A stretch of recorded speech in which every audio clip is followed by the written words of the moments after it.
Bienvenidos, bienvenidas todos. Tenemos el enorme placer de tener con nosotros hoy a Miguel Ángel Fernández, del Instituto de Investigaciones Filosóficas de la UNAM. Ya ha estado aquí en Sabajo otras veces, supongo que no necesita mucha presentación, pero se dedica a la epistemología, ha escrito varios trabajos sobre distintos temas que pueden encontrar en su página web. Seguramente, y hoy nos va a presentar este trabajo, si es posible, en la deontología ética. Bien, gracias, Miguel Ángel, bienvenido. Gracias, Diego. Bueno, muchas gracias a todos por estar aquí y gracias a Florencia por la invitación. ¿Dónde está? Acá. Gracias por la invitación, Flor. Gracias por estar aquí. Bueno, el trabajo que quiero discutir hoy con ustedes es... está muy bien descrito por la pregunta que le da título. Me interesa saber si es posible construir una teoría de la evaluación epistémica que sea genuinamente deontológica. Este tema ha despertado el interés reciente de algunos filósofos que piensan que es posible construir una teoría tal, inspirándose sobre todo en la deontología kantiana. Lo que yo trato de hacer en este trabajo es una exploración preliminar a cualquier intento de construir una teoría tal más específica o concreta. Lo que trato de hacer es identificar algún rasgo esencial que sea esencial a una teoría deontológica y ver si ese rasgo puede ejemplificarse en el caso de una deontología genuinamente epistémica. La tesis general que voy a defender es la que pueden ver aquí en la pantalla. El rasgo esencial de una deontología al que identifico es que una deontología reconoce lo que se llaman restricciones. Estas restricciones son consideraciones normativas que pueden exigir a los agentes no promover el bien. Esa es la descripción cruda y abstracta de qué es una restricción, ¿no? Lo que hago en el trabajo es identificar algunas condiciones más, además de esta, que tendría que cumplir una consideración normativa para calificar como restricción en el dominio epistémico, y argumento que hay evidencia que sugiere que no hay consideraciones que cumplan todas esas condiciones y que por lo tanto no hay genuinas restricciones deontológicas en el dominio epistémico. Al final se ocupó hasta la tesis. No cambia. Bueno, esa es entonces la tesis que quiero defender. Antes de pasar a defenderla, o sea, la estructura del trabajo es muy simple. Voy a dar una lista de las condiciones que una consideración normativa tiene que cumplir para calificar como una restricción deontológica en el dominio epistémico. Voy a dar 4 condiciones y luego voy a dar razones para pensar por qué me parece que es difícil que alguna consideración normativa epistémica cumpla con todas esas 4 condiciones. Y por lo tanto esto significará dar razones de por qué me parece difícil identificar genuinas restricciones deontológicas en el campo epistémico. Ese es básicamente el argumento que voy a dar. Antes de pasar a dar la lista de las 4 condiciones que tienen que cumplir las restricciones, quiero dar unos preliminares de la discusión. La mayoría de los filósofos que han escrito sobre teorías deontológicas, ellos usan esta etiqueta, teoría deontológica, para referirse a un grupo de teorías de la evaluación en epistemología. La mayoría de ellos tienen una concepción muy débil de qué es lo que hace que una teoría cuente como deontológica. Para ellos parecen asumir que basta con que esta teoría use vocabulario deontológico como el concepto de deber, el concepto de culpabilidad, el concepto de obligación. Basta que lo use de manera inteligible y con alguna razón para que la teoría cuente como deontológica. Entonces, esto es una concepción muy débil de lo que hace que una teoría de la evaluación sea deontológica. Y ahora voy a explicar por qué. Consideren, por ejemplo, esta afirmación de Richard Feldman, ¿no? Que esta afirmación, según él, es parte de una teoría deontológica de la evaluación epistémica porque define en qué condiciones se aplica un deber epistémico. Y deber es un concepto deontológico, ergo la teoría que incorpora esta tesis es deontológica. Y él dice, esta afirmación es la siguiente: para cualquier persona S, tiempo T y proposición P, si S forma una actitud doxástica en absoluto con respecto a P en P, entonces S epistémicamente debe formar la actitud hacia P que sea apoyada por la evidencia S. Esto es parte, según él, de una teoría deontológica de la evaluación, porque define en qué condiciones, cuáles son los factores relevantes, normativamente relevantes, para que se aplique el concepto de deber epistémico a una persona. Sin embargo, si lo notan, esta afirmación no explica por qué los factores que cita son relevantes, son normativamente relevantes, para que sea verdad que esa persona debe de creer tal cosa o debe formar tal. Simplemente dice, si se dan estos factores, entonces la persona debe hacer tal y cual cosa, epistémicamente hablando. Pero no explica por qué. ¿Por qué esos factores tienen esa relevancia normativa? Lo que le falta a esta explicación es dar una explicación de lo que voy a llamar la fuerza normativa de ese deber.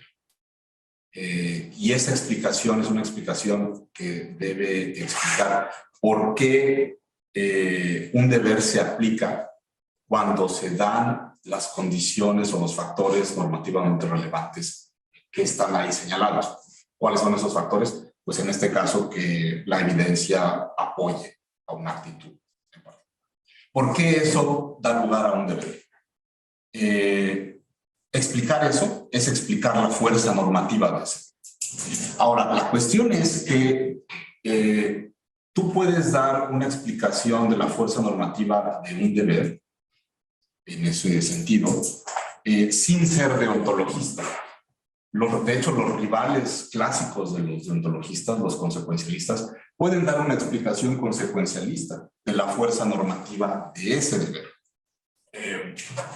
Y la explicación sería esta. Aquí.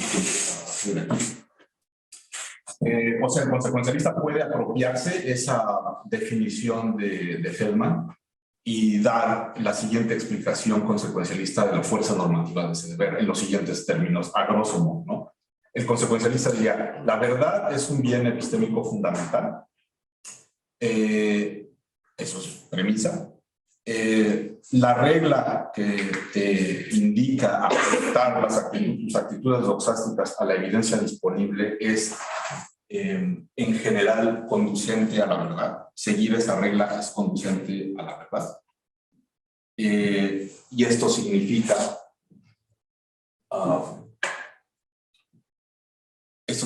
que las consecuencias doxásticas de ajustar a la evidencia, de ajustarse a la evidencia, tienden a ser más acertadas que las consecuencias de no ajustarse a la evidencia.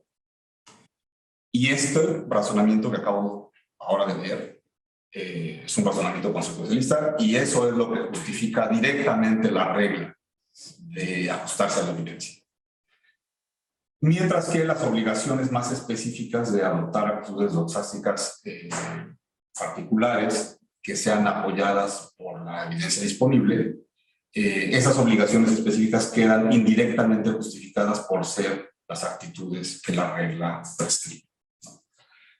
Esta es la explicación que el consecuencialista daría de la fuerza normativa del deber que figura en la definición de Feldman. Y no es una explicación deontológica, porque apela a las consecuencias que tiene ajustarse a la evidencia para justificar el deber de ajustarse a la evidencia. Entonces, es una explicación no deontológica de la fuerza normativa de un deber. Por lo tanto, el mero uso correcto e inteligible del concepto de deber no convierte a una teoría en una teoría deontológica. Una teoría deontológica tiene que, para ser tal, tiene que reconocer deberes cuya fuerza normativa no sea consecuencialista, o sea, que sea distintivamente deontológica. Ahora, aquí es donde entra el elemento indispensable de una teoría deontológica.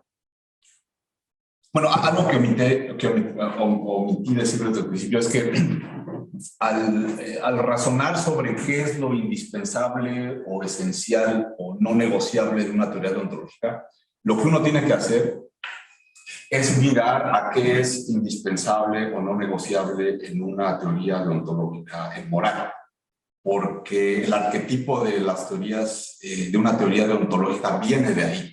Ahí es la moral, es donde la filosofía moral es donde se desarrollaron las teorías deontológicas. Entonces, si uno quiere saber si en otros dominios normativos es posible una teoría deontológica genuina, tiene que mirar al arquetipo de la deontología moral. De ahí extrae uno las ideas de qué es indispensable para una deontología. Ok, bueno, entonces el elemento indispensable de una deontología moral en el que voy a concentrar es justo en que reconoce algunas consideraciones normativas cuya fuerza normativa no es explicable en términos consecuencialistas. Y esas consideraciones se llaman restricciones. Estas restricciones que reconoce una deontología son consideraciones normativas que pueden requerir en algunos contextos que los agentes no promuevan el bien o el valor. En este caso, el bien o el valor moral. Un tipo de ejemplo de estas consideraciones son los deberes universales. Por ejemplo, hay una restricción que te obliga a no matar inocentes. Hay otra que te obliga a no torturar a personas. Hay otra que te obliga a no censurar la libertad de expresión, etc. Estas son restricciones que una deontología moral reconoce y que pueden exigir a los agentes no promover el bien. Ahorita doy un ejemplo, ¿no? Otro tipo de consideraciones que tienen esa misma característica de que pueden requerir a los agentes no promover el bien son deberes personales, es decir, deberes que uno tiene con algunas personas en virtud de ciertas relaciones que uno mantiene con esas personas. Por ejemplo, los deberes que uno tiene con sus propios hijos o con sus amigos también pueden ser origen de restricciones en ese sentido deontológico. Ahora, como lo que vamos a buscar, lo que tenemos que buscar en el ámbito epistemológico son consideraciones normativas que tengan esta propiedad abstracta de que en algunos casos demanden a los agentes no promover el bien. Me voy a referir a cualquier consideración que tenga esa propiedad abstracta como restricciones. Restricciones porque son restricciones que te obligan a no promover el bien. Pero hay que tener presente que en filosofía moral las restricciones, ese concepto, la palabra, el término restricción se aplica solo a un tipo de consideraciones que tienen esa propiedad abstracta. Aquí la voy a aplicar a cualquier consideración que tenga esa propiedad abstracta de requerir a los agentes de no promover el bien. Ahora, el reconocimiento de este tipo de consideraciones normativas, de las restricciones, es precisamente lo que pone en oposición a la deontología con el consecuencialismo. Y aquí está un ejemplo de que ilustra claramente cómo entran en conflicto justo en cuanto a las restricciones. Piensen en un caso típico de lo que llaman en filosofía moral un trolley case, ¿no? Este es un caso donde alguien puede salvar la vida de 5 personas, digamos, o el número que quiera, siempre y cuando no sea excesivamente alto. Se puede salvar, digamos, la vida de 5 personas que van a morir puedes salvar la vida de ellas si matas a una persona sana y usas sus órganos para salvar a los otros. En un caso así, el consecuencialista tiene que decir que matar al sano para salvar a los 5 enfermos es una acción correcta, porque es la acción que tiene las mejores consecuencias promotoras del valor. En este caso, el valor que está en juego es la vida humana. Y esta acción es la que mejor promueve ese valor, porque vas a salvar 5 vidas y a perder solo 1. Si no actúas, vas a salvar 1 y a perder 5. Entonces, el consecuencialista tiene que decir que lo correcto es matar a 1 para salvar a 5. Y el deontologista se opone y dice que esa acción es incorrecta porque viola la restricción de matar a inocentes. Esa es una restricción absoluta. No importa cuál sea el balance costo-beneficio que esté en juego, eso no importa. Debes obedecer esa restricción, debes respetar la vida humana. De modo que en este caso el reconocimiento de esa restricción hace que la deontología entre en conflicto con el consecuencialista. Ahora, aquí hay una cuestión sutil. Perdón, olvidé preguntar hasta qué hora exactamente tendría. Hasta las 12 está perfecto. Bueno, gracias. Aquí hay una cuestión sutil, porque que es importante notar. El consecuencialista en filosofía moral es su oponente, el deontologista, lo reconoce generalmente como alguien que tiene muchos recursos. Entonces, ante un caso como este, como te acabo de describir, donde parece que la normatividad de sentido común favorece al deontologista, o sea, favorece a la idea de que no debes matar al sano para salvar a 5 enfermos, aun cuando eso redunde en las mejores consecuencias. De modo que el consecuencialista parece que tiene aquí una carga de la prueba, tendría que encontrar una forma de explicar por qué esa restricción tiene fuerza normativa a pesar de que no genera las mejores consecuencias. Y el consecuencialista puede hacer eso. Por ejemplo, puede decir que si bien en este caso particular el respeto a la vida implica no promover la vida de la mejor manera posible, sin embargo, puede decir que a la larga el respeto a la vida puede generar mejores consecuencias que el no respeto a la vida. Por ejemplo, puede decir que en una comunidad donde se internaliza el respeto a la vida, hay a la larga, al paso del tiempo, muchos menos asesinatos, digamos, que en una comunidad donde no se internaliza. Y de esa forma, el consecuencialista podría explicar la fuerza normativa de esta restricción en términos consecuencialistas. De modo que de esa forma el consecuencialista podría absorber lo que el deontologista le presentaba como una objeción y la ha absorbido en términos puramente consecuencialistas.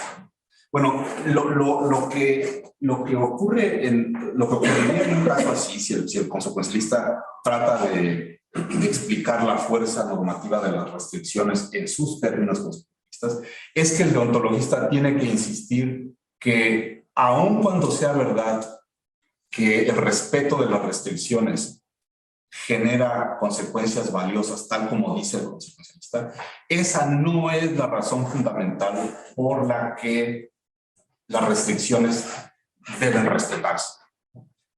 E insistiría en que, aun cuando el respeto de las restricciones no genere las consecuencias buenas que dice el consecuencialista, aun cuando eso sea así, la restricción tendría que respetarse.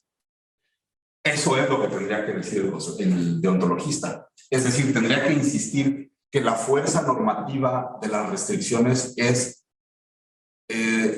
no es consecuencialista, a pesar de que el consecuencialista pueda dar la explicación que acabo de describir, esa historia no va al fondo de la cuestión. Realmente no te está dando la razón fundamental por la que las restricciones deben de respetarse. Y aquí los deontologistas se separan en varios grupos. Algunos deontologistas piensan que la fuerza normativa, la genuina fuerza normativa de las restricciones no puede explicarse. O sea que cuando llegas a una restricción y te das cuenta de que debes respetarla aun cuando no produzca las consecuencias valiosas a las que apela el consecuencialista, aun cuando eso sea así, te das cuenta de que debes respetarla, ya tocaste fondo normativo. O sea, ya no hay nada más que decir. Así es la realidad normativa y punto. En cambio, otros deontologistas piensan que el respeto a las restricciones sí puede fundamentarse de alguna manera más iluminadora. Por ejemplo, los kantianos tratan de justificar algunas restricciones o fundamentarlas apelando a alguna formulación del imperativo categórico, ¿no? Pero ellos están convencidos de que pueden hacer eso. Insisto, hay otros deontologistas que dicen que ese tipo de fundamentación no es posible. Pero lo que importa es que todos los deontologistas están unificados por el hecho de que sostienen que la fuerza normativa de las restricciones no es la que pueda construir el consecuencialista, no está dada por esas consideraciones. Y eso es importante tenerlo en mente. Y aquí puse un par de citas prototípicas que expresan este rasgo fundamental de la deontología, ¿no? Su reconocimiento de las restricciones. La primera que pueden ver ahí, la deontología sostiene que la producción del bien no es la única consideración moral fundamentalmente relevante. A los agentes puede permitírseles e incluso requerirse de ellos que no maximicen el bien. La deontología reconoce que hay restricciones, las cuales constituyen barreras morales a la promoción del bien. Estos factores normativos adicionales van más allá del valor de los resultados de la acción y en al menos algunos casos hacen que algunos actos estén moralmente prohibidos, aun cuando estos actos puedan conducir a los mejores resultados. Bueno, entonces, esos son los preliminares que no se quería insistir. Ahora sí, pasemos a la lista de 4 características que pienso que debe cumplir una consideración normativa para calificar como restricción en el dominio epistémico. La primera es la que venimos ya arrastrando en los preliminares. Tiene que tratarse de una consideración que al menos en algunos casos, la tienen ahí, requiera que los agentes no promuevan el bien epistémico. Para simplificar voy a decir que en esos casos la restricción da lugar a un deber antipromotor. O sea, una consideración normativa que puede, para contar con una restricción en el campo epistémico, tiene que ser tal que dé lugar a un deber antipromotor. ¿Okay? La segunda característica es que, esta también yo creo que es incontrovertible, es que la consideración normativa tiene que ser epistémica, es decir, no debe ser de otro tipo, moral, prudencial, estética o lo que sea. Esto otra vez deriva de cómo es la deontología moral. Cuando la deontología moral se describe como una teoría que reconoce barreras morales a la promoción del bien moral, las barreras en cuestión tienen que ser morales, no estéticas o prudenciales o de otro tipo. Entonces, no sé, por ejemplo, si a alguien le parece que efectivamente no deben matar a uno para salvar a 5, acepta esa restricción, pero la razón por la que la acepta es porque le parece estéticamente repugnante descuartizar a uno para salvar a 5, esa persona no está aceptando la restricción moral, porque su razón para aceptarla no es moral, es estética. Entonces, las restricciones morales tienen que incorporar o consistir en razones morales para no promover el bien moral.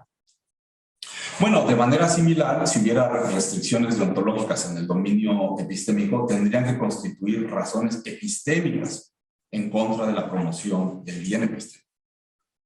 Es decir, tendrían que pertenecer al mismo dominio normativo que el bien cuya promoción restringe.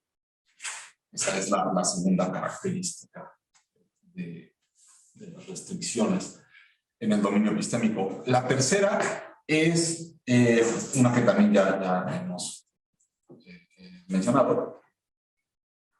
La explicación de la fuerza normativa de la consideración en cuestión no debe de ser consecuencialista.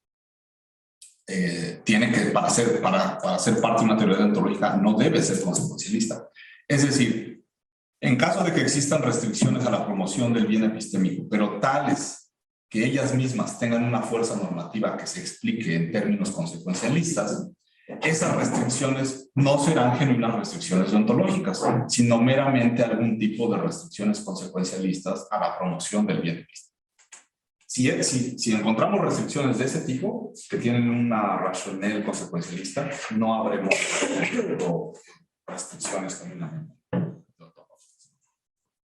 Y la cuarta y última característica es que la aplicación de la restricción no debe depender, o la aplicabilidad más bien de la restricción, no debe depender de que los agentes ignoren las implicaciones antipromotoras de la restricción. Y eso también viene del caso moral, está importado del caso moral, porque piénsenlo, en el caso moral, la restricción de no matar implica que no debes matar a uno para salvar a 5, en el caso descrito, ¿no? Y el agente que tiene esa opción ante sí es plenamente consciente de que respetar la restricción lo lleva a realizar la acción que no promueve el valor de la vida humana. Es decir, él sabe que al respetar la restricción no va a estar promoviendo la vida humana. Es decir, él sabe que la restricción tiene esas consecuencias antipromotoras del valor. Y a pesar de eso, la restricción se sigue aplicando a él. Es decir, de ser consciente de las implicaciones antipromotoras de la restricción, no revoca la aplicación de esa restricción para él. El agente sabe que acatar la restricción va a tener consecuencias antipromotoras y aún así sigue siendo verdad que no debe matar a uno para salvarse. Ser consciente de esas implicaciones antipromotoras de la restricción no revoca la aplicación de la restricción. Esa es una característica importante de las restricciones. Bueno, ahora lo que paso a considerar en el trabajo escrito son algunos candidatos que podrían parecer superficialmente que tienen, que son restricciones en el dominio epistémico.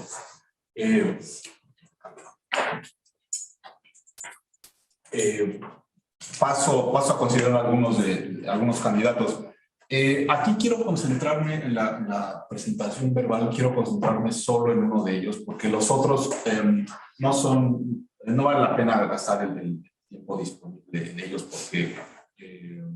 porque no son candidatos muy fuertes, ¿no? En el trabajo considero, por ejemplo, algunos deberes antipromotores que reconocen sentido común.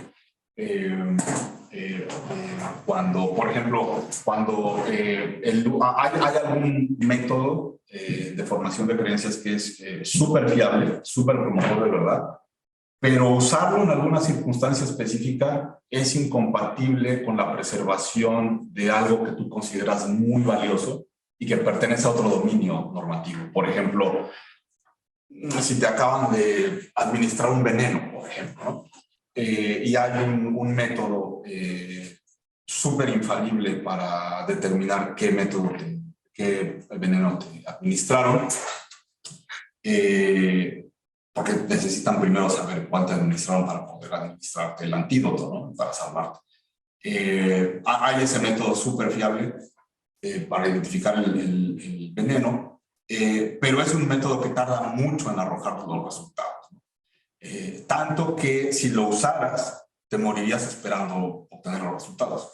Bueno, en un caso así es claro que no debes usar el método que mejor promueve la creencia verdadera, porque si lo usaras, te morirías esperando los resultados.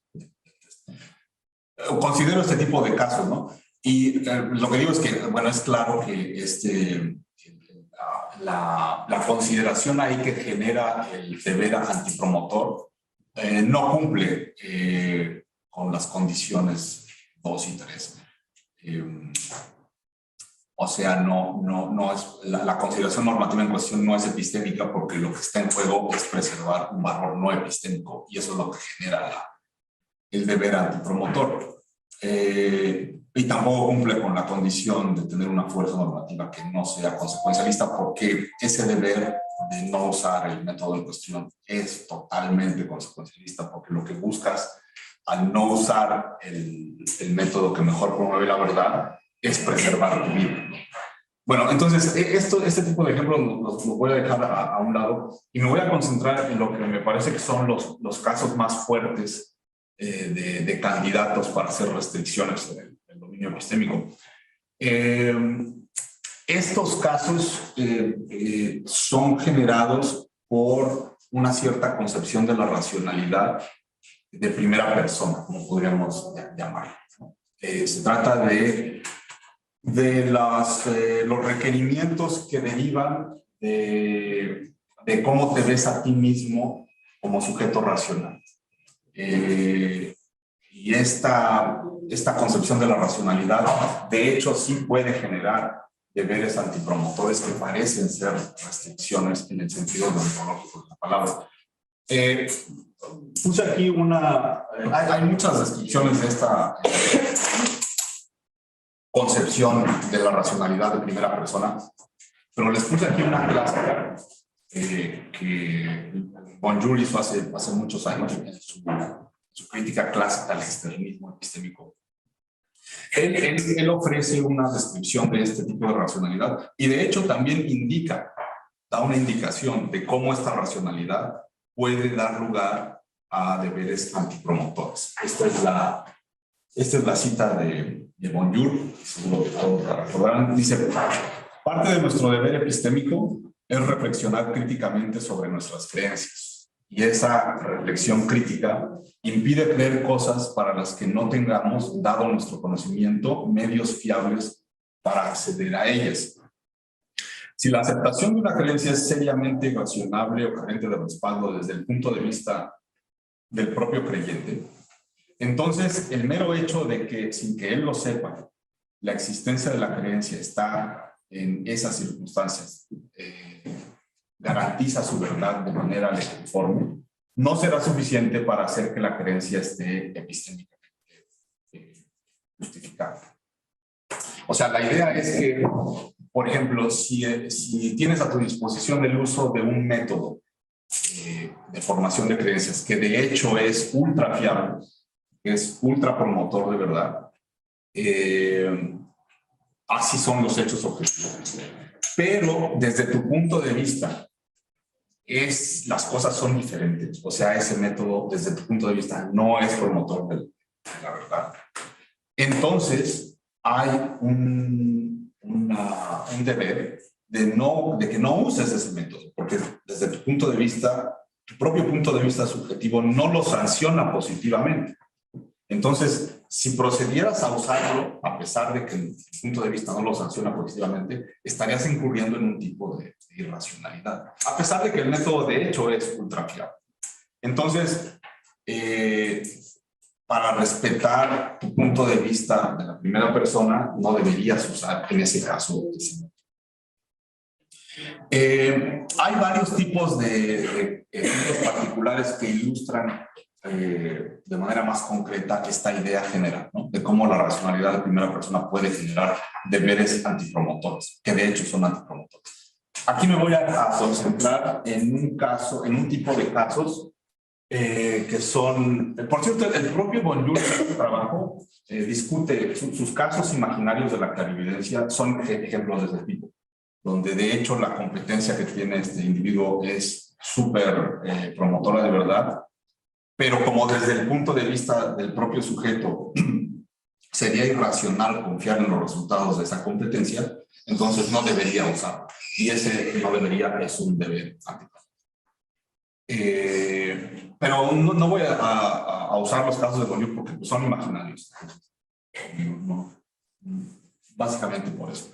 Hay casos que se han discutido en la bibliografía más reciente, son más interesantes y que también pueden ser reales, se pueden multiplicar mucho en la realidad cognitiva de la gente. Y son casos de revocadores engañosos. Casos en los que uno tiene un revocador en contra del uso de un cierto método o competencia, que de hecho es fiable, es súper promotor de verdad, pero el revocador engañoso te hace ver las cosas como si la competencia o el método no fueran. Y entonces, desde tu punto de vista, no deberías usar o confiar en ese método o competencia, a pesar de que es súper fiable. De modo que ahí se genera también un deber antipromotor. Voy a dar un ejemplo concreto para tener algo concreto que discutir. Este es un ejemplo de Christensen, si no me equivoco. La situación es la siguiente. Dice Christensen, vuela solo en una avioneta rumbo a una pista de aterrizaje en la jungla. Considera si tiene suficiente combustible para llegar seguro a una pista 50 millas más lejana que su destino original. Después de revisar los factores relevantes, quedas muy convencido de que tienes suficiente combustible. Así que comienzas a dirigirte hacia la pista más lejana. Pero entonces notas que tu altímetro indica 10.825 pies. Te sientes plenamente lúcido y normal, sin embargo, eres plenamente consciente de los dañinos efectos que puede tener la hipoxia. Deberías confiar en tu recién formado juicio acerca de que tienes suficiente combustible y continuar en ruta hacia la pista más lejana. La hipoxia es simplemente una insuficiente oxígeno en el cerebro que puede afectar tu razonamiento. Pero parte de la afectación consiste justo en que no te das cuenta que estás siendo afectado. Entonces te parece que estás razonando bien, normalmente, pero en realidad no, tu razonamiento no es fiable, pero tú no te das cuenta. Bueno, y dice Christensen en ese caso, me parece claro que serías sumamente irracional si confiaras en tu razonamiento reciente acerca de tener suficiente combustible. Y esto es independiente de si de hecho tienes hipoxia o no. Aun cuando sin que lo supieras, tu altímetro estuviera descompuesto y estuvieras muy por debajo de los 10.000 pies.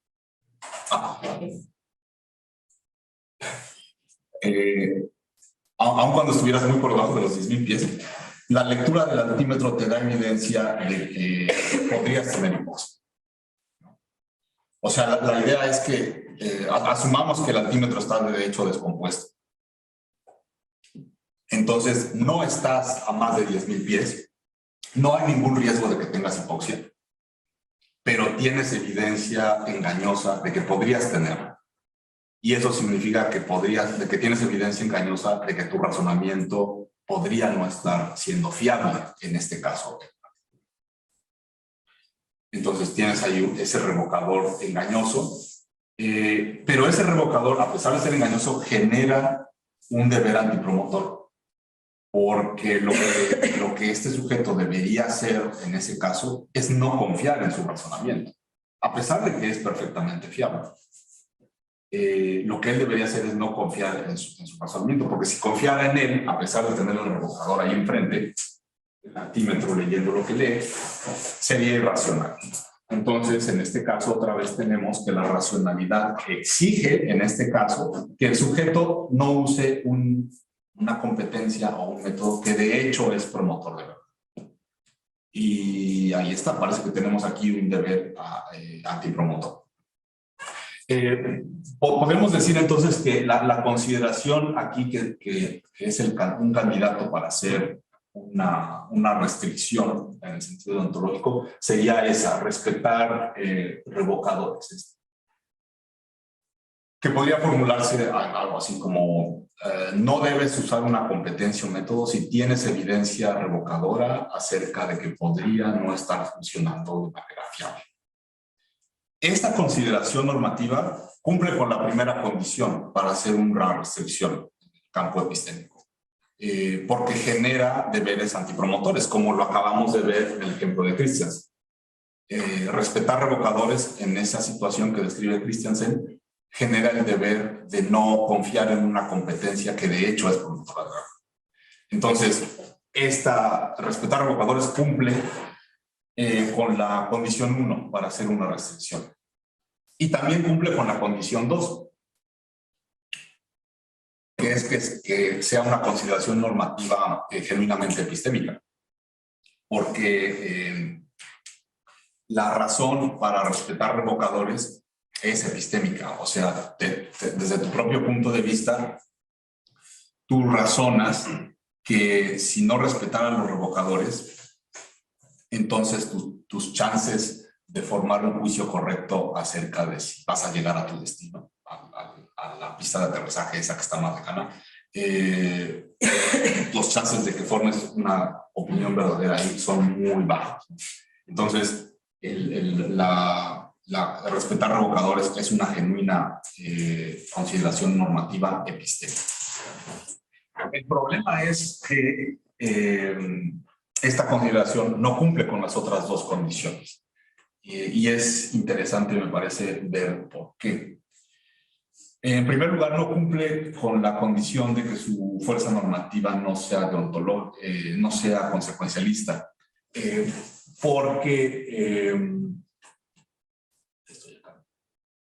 Porque la fuerza normativa de respetar revocadores es claramente consecuencialista y la podemos formular de la siguiente forma. La razón por la que uno debe respetar revocadores es que hacerlo es en sí mismo una buena estrategia para aumentar las probabilidades desde el punto de vista de la primera persona de formar actitudes acertadas. Si el revocador sugiere que las creencias que formamos con la competencia que estás usando no son fiables, entonces, desde tu punto de vista, será como si el uso de la competencia resultara en creencias que son probablemente falsas. En contraste, si respetas los revocadores y no usas la competencia que ellos ponen en duda, entonces evitarás verte a ti mismo en una actividad que resulta en creencias que son probablemente verdaderas, probablemente falsas, desde tu propio punto de vista. He dicho de otra forma, desde tu punto de vista, las consecuencias de respetar los revocadores son epistémicamente mejores que las consecuencias de no respetarlos. Es decir, desde tu punto de vista, las probabilidades de formar actitudes acertadas son mejores si respetas los revocadores que si no lo haces. Por lo tanto, debes respetarlos. Esta es una justificación totalmente consecuencialista de por qué respetar revocadores se sostiene.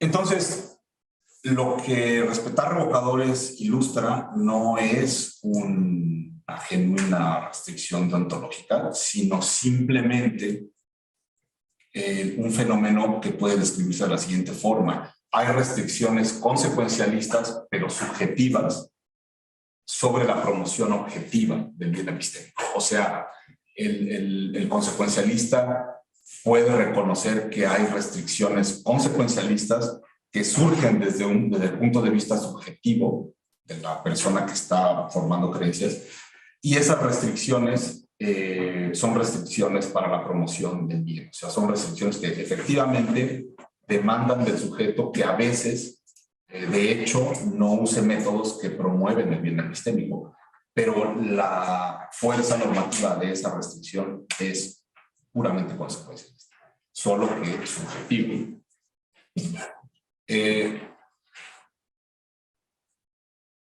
Y finalmente, también es interesante ver cómo respetar revocadores no cumple con la cuarta condición para hacer una restricción deontológica.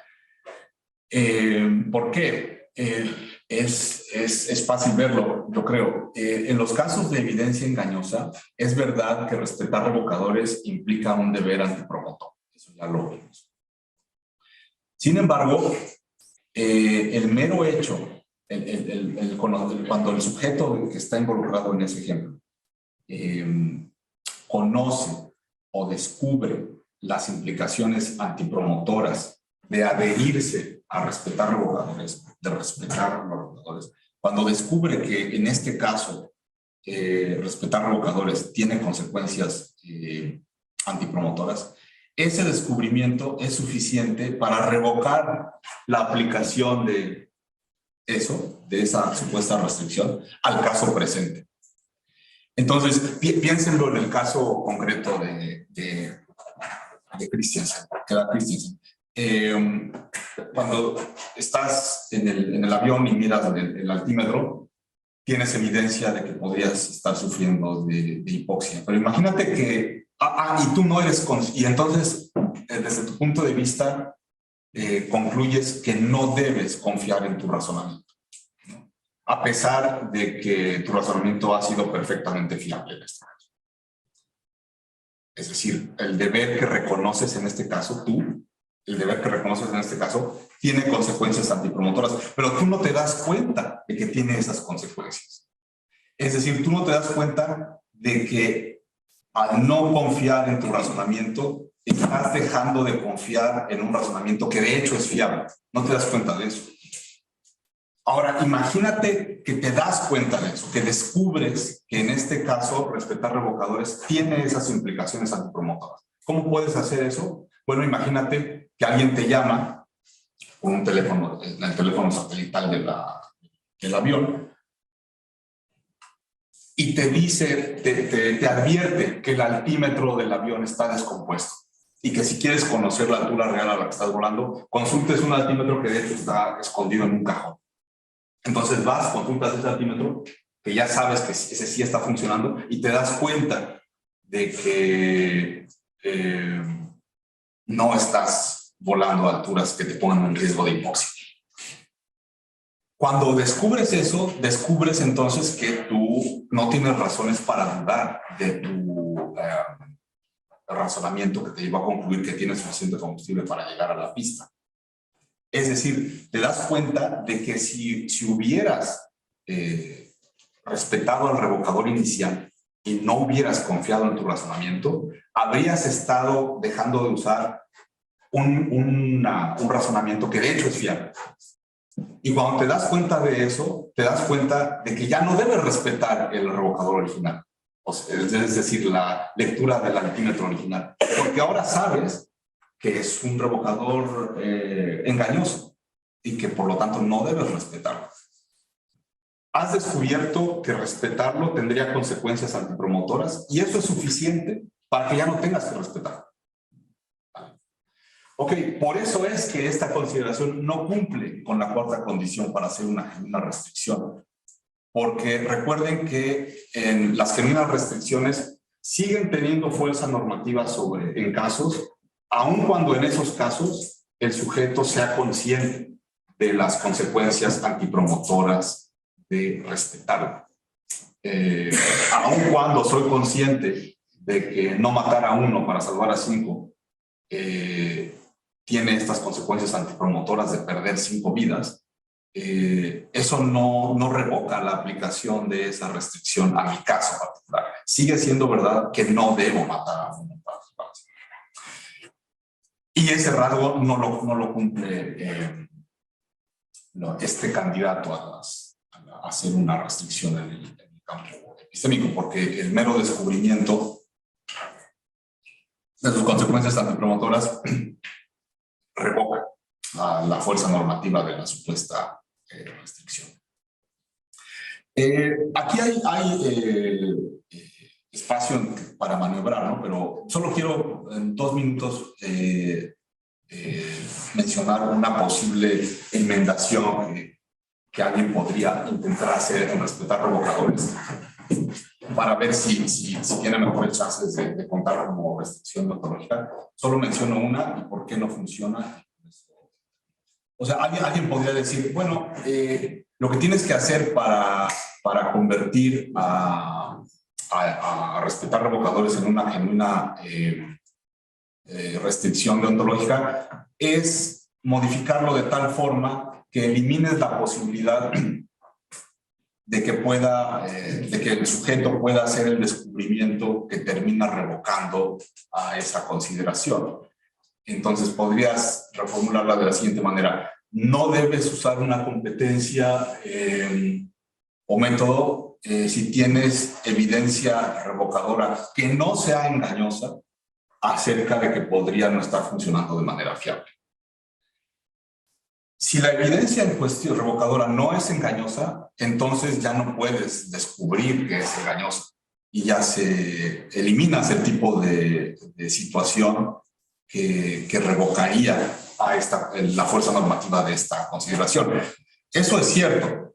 El problema es que con esa modificación, si añades que los revocadores que tienes que respetar son solo los verídicos, los que no son engañosos, esa modificación hace que ahora la supuesta restricción resultante ya no cumpla la condición 1 para hacer una restricción.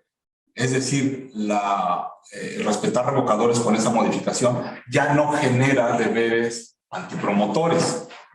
¿Por qué? Porque imagínate que en el caso de la Christensen, el altímetro está funcionando correctamente. Es decir, indica que de hecho tienes hipoxia y que por lo tanto tu razonamiento no fue fiable.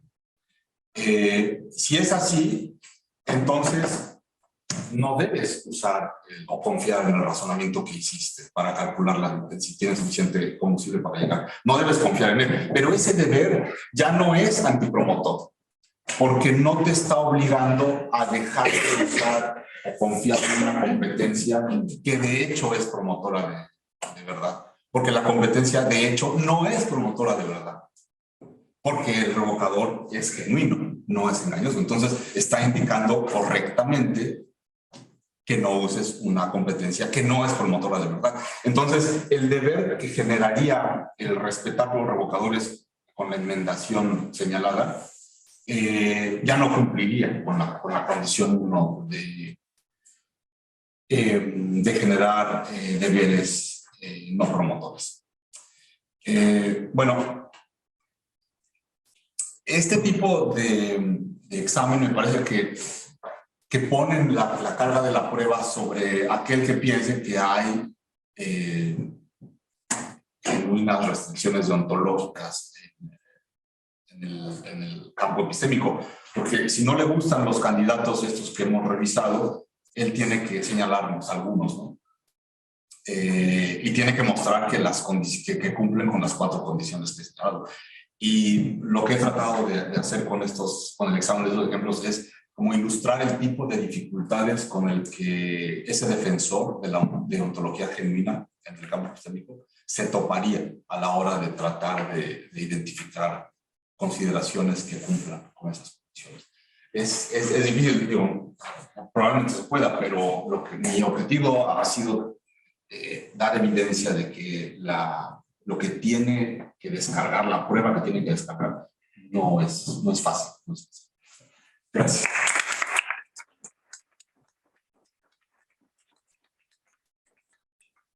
Muchas gracias, Miguel Ángel. Yo voy anotando que tienes.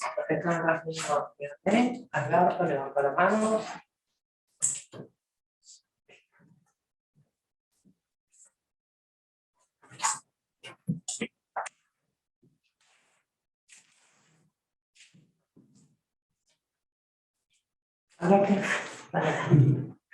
Lamento mi pregunta, pero ignoro muchos detalles de la discusión. El concepto de antipromotor del bien es un concepto admisible para un deontologista, por lo menos kantiano. Bueno, sí, tiene que serlo.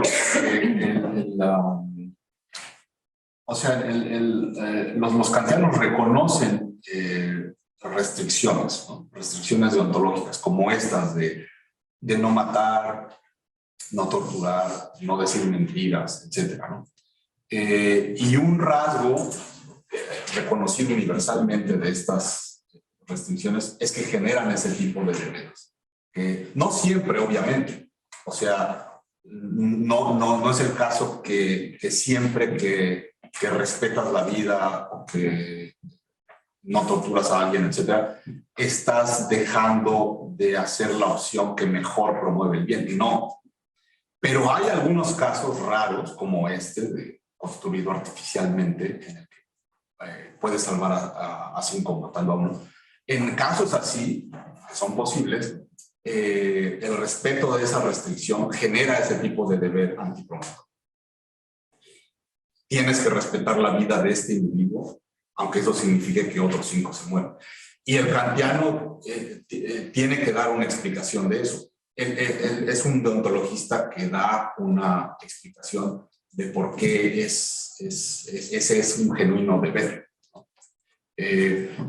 ¿Cuáles son los detalles exactos de cómo la deontología kantiana lo haría? No lo sé, porque no soy especialista en Kant, pero sí me queda claro que es algo que ellos tienen y quieren preservar. O sea, quieren fundamentar la fuerza normativa de esas restricciones, a pesar de que tengan esas consecuencias.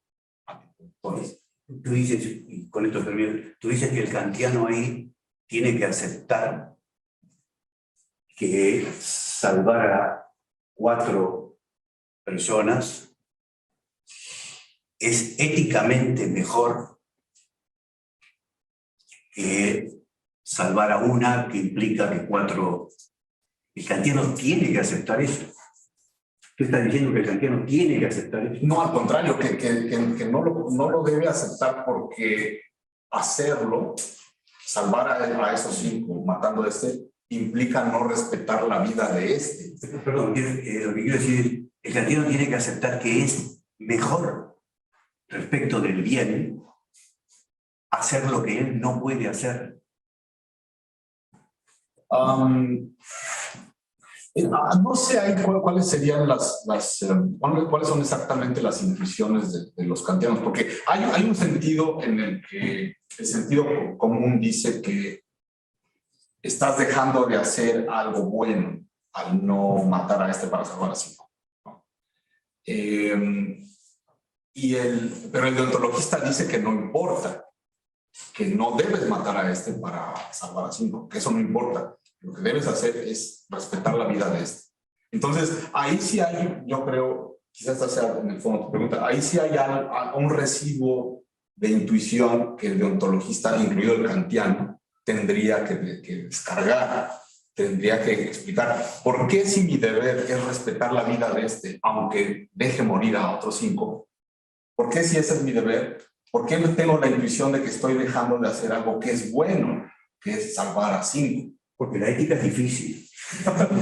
ese es el residuo que tendría que... En la promoción o antipromoción parece haber un sesgo consecuencialista en el requisito que se le está poniendo al kantiano, que él no debería aceptar. Por eso me imaginaba yo que el concepto de antipromotor se me hace, ¿no? Se me hace que el kantiano difícilmente le concediese un valor ético, porque parece ser consecuencialista. Sí, pero, o sea, lo que él tendría que... lo que el deontologista tiene que reconocer es que sus restricciones generan ese tipo de deberes. Porque los trolley cases lo ilustran, ¿no? Insisto, lo que sí tendría que explicar el deontologista es por qué nos sigue pareciendo que estamos dejando de hacer algo bueno, cumpliendo con nuestro deber. Esto, de hecho, es una objeción que se hace a los deontologistas. Yo creo que a los kantianos se incluyen también. ¿Por qué en casos como este, donde puedes matar a 1 para salvar a 5,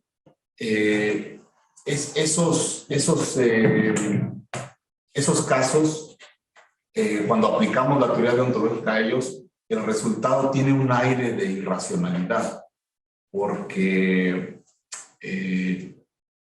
parece que el deber, que deontologista postula en ese caso, el deber de respetar a la persona sana, la vida de la persona sana, es un deber de dejar de hacer el bien, que es salvar a 5. Y eso tiene un aire de irracionalidad. Entonces, ese es, yo creo, el residuo que el deontologista tiene que explicar. Pero de que está comprometido que así sea, o sea, está comprometido a enfrentarse a ese residuo cognitivo, tiene que ser. Porque sin duda su teoría lo obliga a decir que no debes matar a uno para salvar a 5. Bueno, Federico.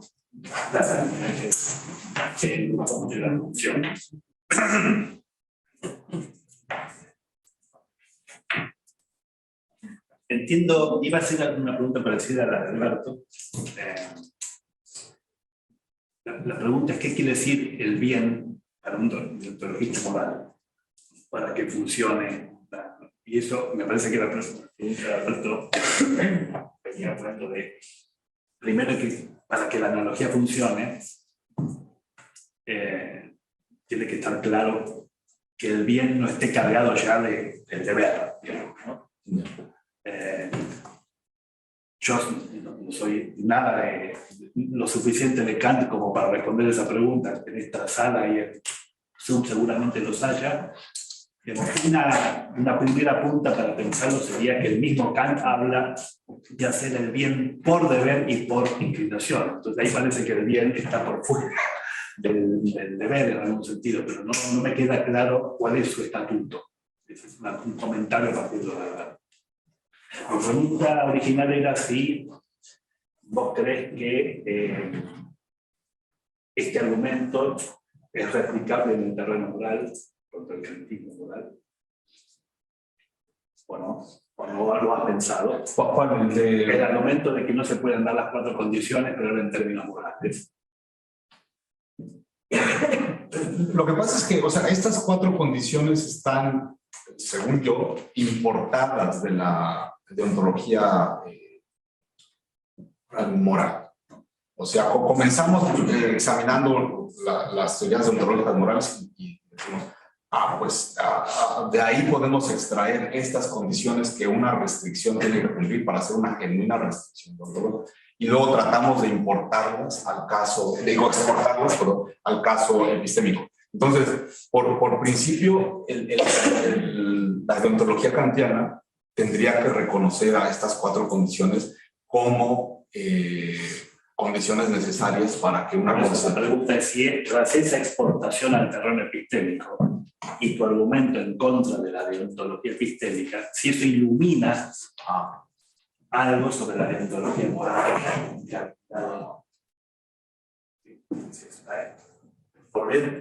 Volver para atrás, Sí. si eso ilumina algo sobre la deontología moral. Esa era para vos, ¿o no? Esa es la primera pregunta. Y la segunda, entiendo que puede ser que la fuerza principal de tu argumento en contra de la posibilidad de que las 4 condiciones se cumplan es que nunca se puede cumplir 3. Porque uno podría decir, bueno, para cumplir 4,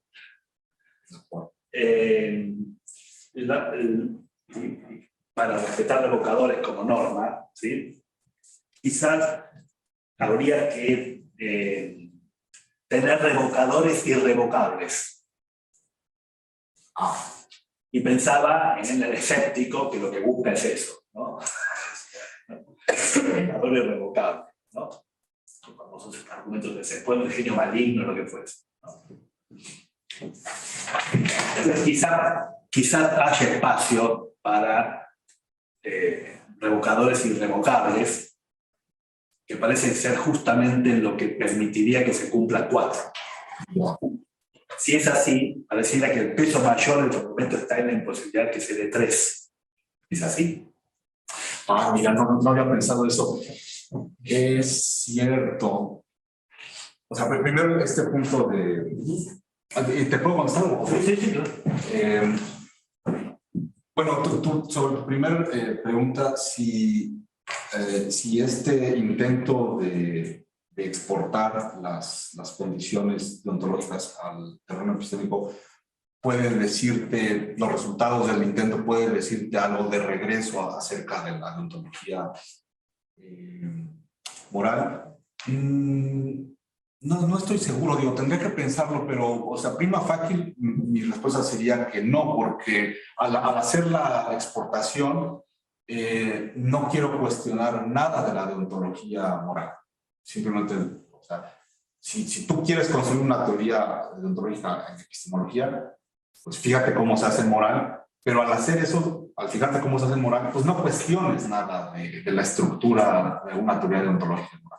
Porque simplemente lo que vas a hacer es identificar cosas de ahí y tratar de exportarlas acá. Entonces, no estás en el business de cuestionar nada que encuentres ahí, solo tomarlo como, darlo por sentado, que así son, así es una teoría moral, y tratar de exportarla. Entonces, no sé si habría lecciones para los deontologistas morales que ellos pudieran aprender a partir de esta discusión. Por principio no creo, pero tendría que pensar, a lo mejor sí. Y en cuanto a su segunda pregunta, esto sí no lo había pensado porque tienes razón, o sea, yo había contemplado una enmendación a respetar revocadores que consiste en especificar que el revocador no sea engañoso, ¿no? Para evitar el problema que yo señalo con este caso específico de Christensen. Pero claro, ¿qué tal si la enmendación fuera que el revocador sea irrevocable, ¿no? Eso ya suena a que te genera una consideración bastante absoluta. Porque si debes respetar un revocador que es irrevocable, ya no puede surgir por principio el tipo de problema que señalo con el caso de Christensen, porque como no puedes descubrir que el revocador es engañoso, en caso de que lo sea, no puedes ingresar en una situación donde la fuerza normativa de respetar revocadores quede ella misma revocada. No puedes. Entonces, sí, esa sería una posible enmendación. Ahora, lo que habría que pensar aquí, digo, tengo que ver bien todas las aristas de la posibilidad. Lo que habría que pensar bien aquí es que los revocadores que tendrían esa característica, como acabas de señalar, parece que estarían asociados estrechamente al escepticismo radical, ¿no? Porque de ahí viene nuestra idea de un revocador que es irrevocable, porque la posibilidad de que el genio maligno te esté engañando, por principio, por la descripción misma de la posibilidad, es una que no podrías descubrir que está ocurriendo. Entonces, sí, de ahí vendrían estos revocadores irrevocables. Lo que sospecho, pero insisto, tendría que pensar bien todas las aristas, es que hay objeciones a la idea de que esas consideraciones escépticas sean revocadores genuinos del conocimiento ordinario que pensamos tener. Esta ya es otra discusión, ¿no? Pero esta propuesta tendría que enfrentarse a eso, ¿no? Por ejemplo, los teóricos de alternativas relevantes dirían que sí, las posibilidades escépticas son revocadores irrevocables, pero no son revocadores que amenacen tu conocimiento ordinario, porque eliminarlos no es condición para saber cosas. No son posibilidades relevantes. Entonces, esta propuesta tendría que enfrentarse a ese tipo de objeciones. Pero sí, en principio es una opción en el espacio lógico que el partidario de la deontología tendría que considerar. Gracias. Muy bien, a ti. Bueno, muchas gracias.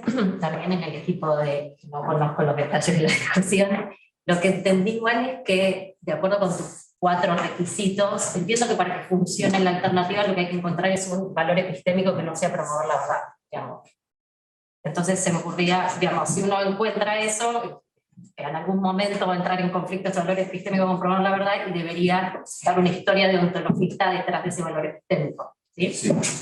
¿Qué tal si ese valor epistémico fuera evitar la falsedad? ¿Sí? Alguien que dice, como deontologista, digo, propongo evitar la falsedad.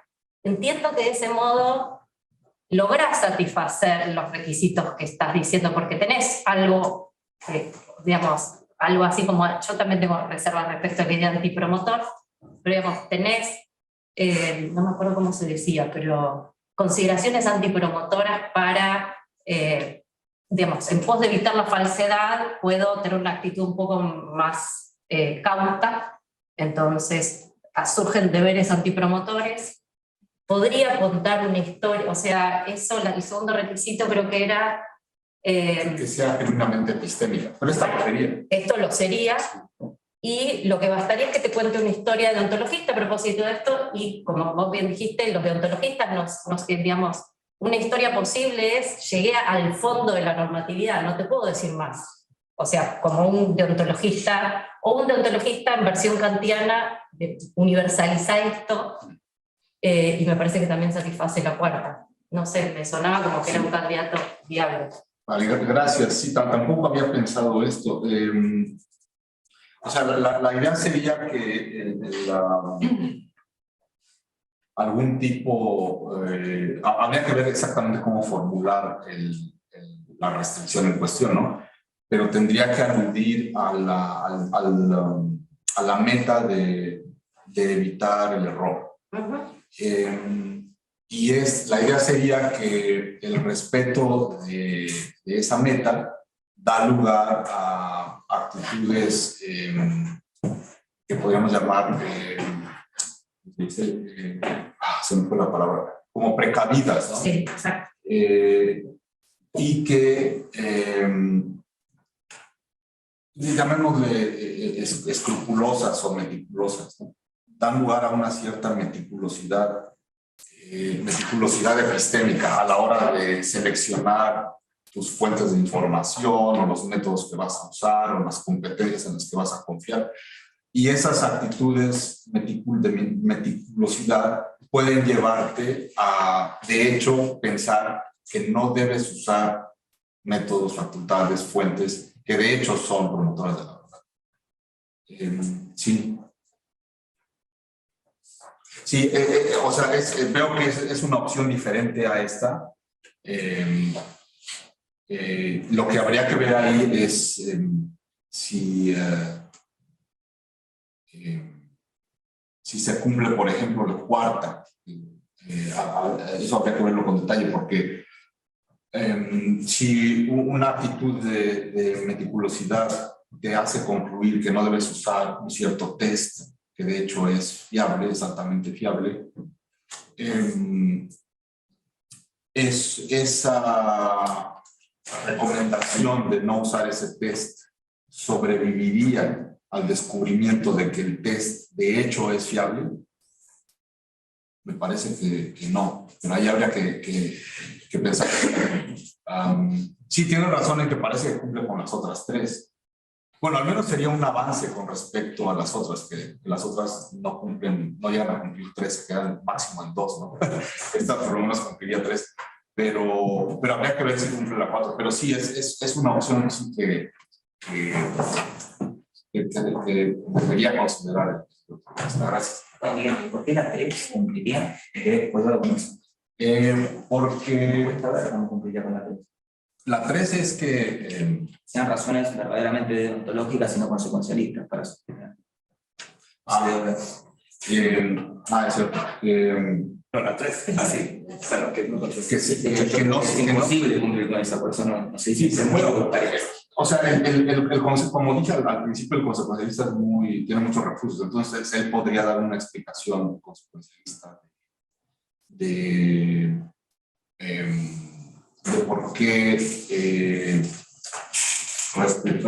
seguir estas actitudes precavidas, ¿no? Porque seguirlas o adherirse a ellas nos aleja más del error. sí que es algo que buscas, es una consecuencia que buscas. Pero Y el deontologista tendría que... habría que ver también si cumple la tesis. ¿Tú tenés alguna idea de Por principio, Lo que pasa- decía. Claro, por principio, dijiste. o sea, la 3 no puede ser, o sea, si uno le exige al deontologista que dé una explicación y que el consecuencialista no pueda, claro, pierde siempre, pero esa no puede ser la 3. Y por eso O sea, el punto es, por eso digo, la 3 tiene que estar formulada de modo tal que le exija algo al consecuencialista, pero, o sea, que solo se pueda dar una explicación en términos deontologistas, no puede ser, porque, no, que le exija algo de ontologista. por eso, pero la exigencia del deontologista me parece que no podría ser que la explicación solo pueda ser deontologista. Porque de hecho no es... No, que sea por lo menos de ontologista. Pero se puede dar una deontologista. O sea, lo que el deontologista tendría que decir es que las razones consecuencialistas para adherirse a las actitudes precavidas que te pueden llevar a no usar fuentes fiables, la razón para adherirse a ellas no es la que dice el consecuencialista. Aun cuando el consecuencialista te pueda contar una historia de por qué es bueno adherirse a esas actitudes, el deontologista tiene que decir que esa no es la razón fundamental. Ahora, aquí hay una cuestión que el deontologista debe tener mucho cuidado, porque como de hecho sí es un espacio, en el espacio de posibilidades, sí hay la opción en la que, porque eso ha ocurrido en filosofía moral, en que el deontologista dice que de hecho ya no hay nada que explique la fuerza normativa de las restricciones, sino que ya tocaste fondo, ya no hay nada más que decir. Ese tipo de respuesta puede trivializarse, porque si la usa aquí y dice, bueno, las actitudes precavidas son algo a lo que tienes que adherirte, aun cuando no den buenos resultados, eso es así porque pues, así es la realidad normativa, punto, no hay nada más que explicar. Eso el deontologista tiene que tener cuidado en cuándo usa esa carta, porque si la usa con mucha frecuencia, entonces se trivializa la respuesta, ¿no? Entonces, habría que ver si esa carta vale la pena que la use aquí. De decir, ya no te puedo dar una explicación iluminadora que parta de premisas más simples o más evidentes acerca de por qué debes adherirte a las actitudes precavidas, porque ahí ya toqué fondo, ya no puedo explicarte más. Habría que ver si vale la pena que usted esa carta aquí o si puede decir algo más, ¿no? Gracias.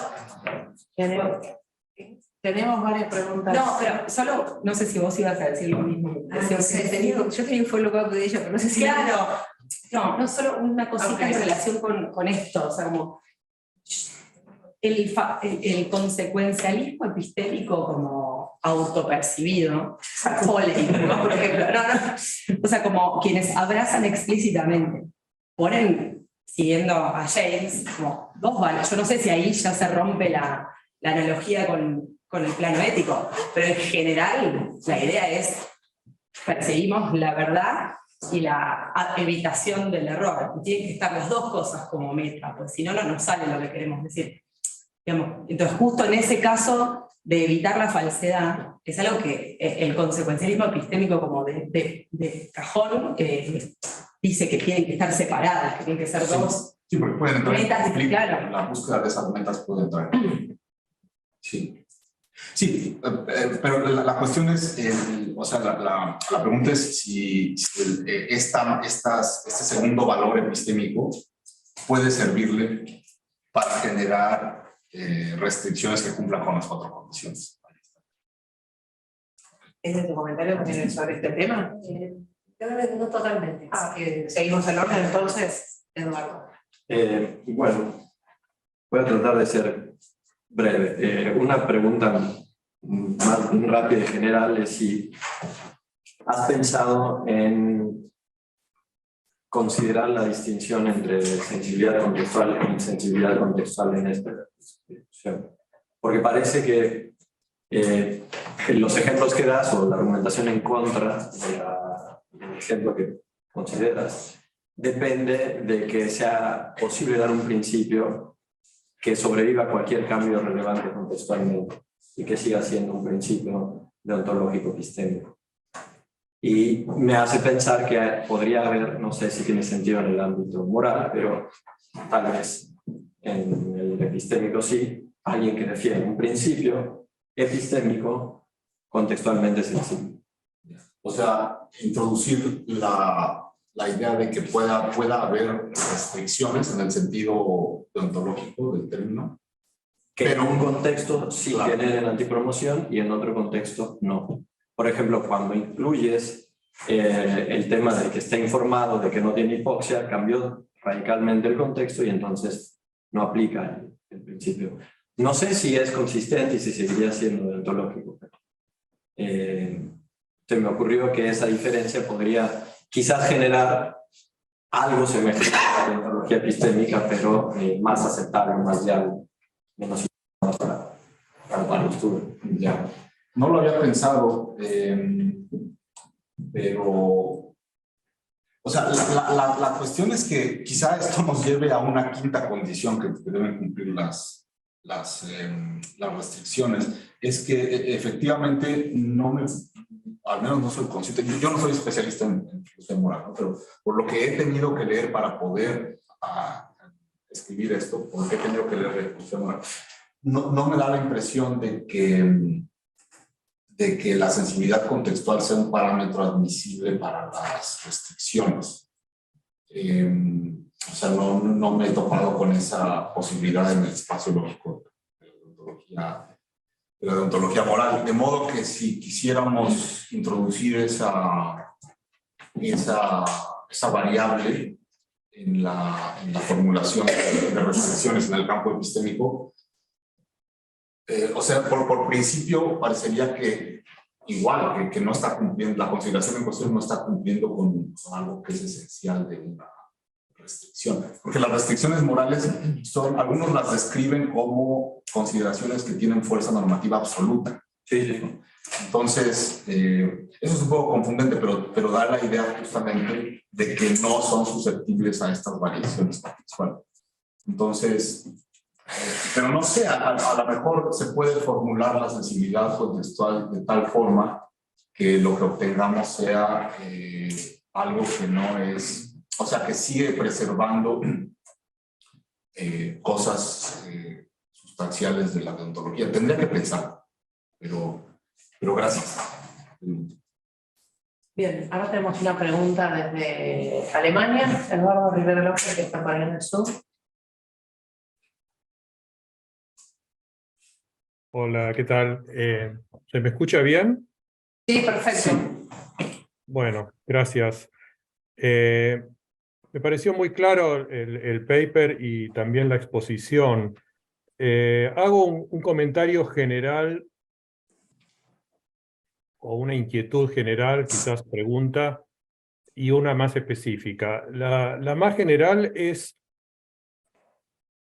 respecto del adversario con el que estás discutiendo.